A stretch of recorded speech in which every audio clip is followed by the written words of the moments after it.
Kondisi perekonomian yang kurang stabil menjadi pemicu utama atas terjadinya kerawanan sosial di Kabupaten Tasikmalaya. Hal itu disampaikan anggota Komisi 4 DPRD Kabupaten Tasikmalaya, Asep Saipullah dalam satu kesempatan. Ia mengatakan dampak dari kurang stabilnya kondisi ekonomi merimba sangat serius. Tak sedikit masyarakat yang mengalami instabilitas kondisi ekonomi harus terjerumus pada hal-hal negatif, misalnya aktivitas judi online. Yang paling parah, ia pernah menemukan kasus di mana sejumlah wanita rela menjual dirinya hanya untuk bisa menyambung hidup. Ya, kita pasti prihatin ketika emang selalu terjadi kerawanan sosial itu, permasalahan-permasalahan sosial seperti itu. Dan kita melihat selalu mengurai apa sih yang menjadi penyebabnya gitu.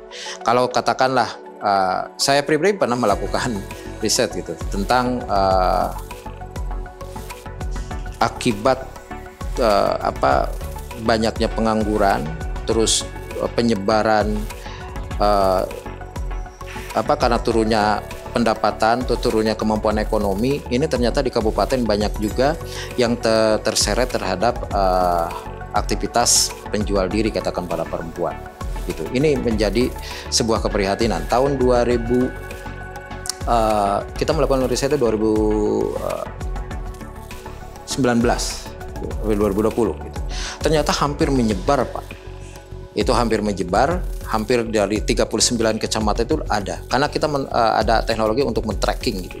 Men-tracking katakanlah yang transaksi orang yang melakukan hal itu. Ternyata itu menyebar. Tapi mungkin dia melakukan aktivitas bukan di kita.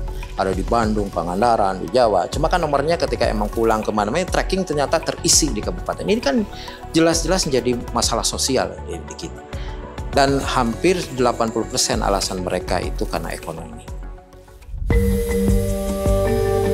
Asep mengajak semua pihak untuk bersama-sama memerangi perjudian daring. DPRD Kabupaten Tasikmalaya sudah banyak melakukan komunikasi dengan sejumlah pihak, termasuk dinas terkait, dan mendorong pemerintah agar segera bergerak. Di Kabupaten Tasikmalaya sudah ada aturan yang mengatur tentang hal itu, yaitu Perda tentang penanggulangan penyakit masyarakat. Tinggal peran pemerintah lebih dioptimalkan dalam menegakkan perda tersebut. Sekarang kan anak SMP sudah main slot, Pak. Gitu. Kan ini kan bahaya, Pak. Bisa merusak mentalitas. Ya, ini yang harus banyak yang harus kita lakukan untuk mencegah hal itu.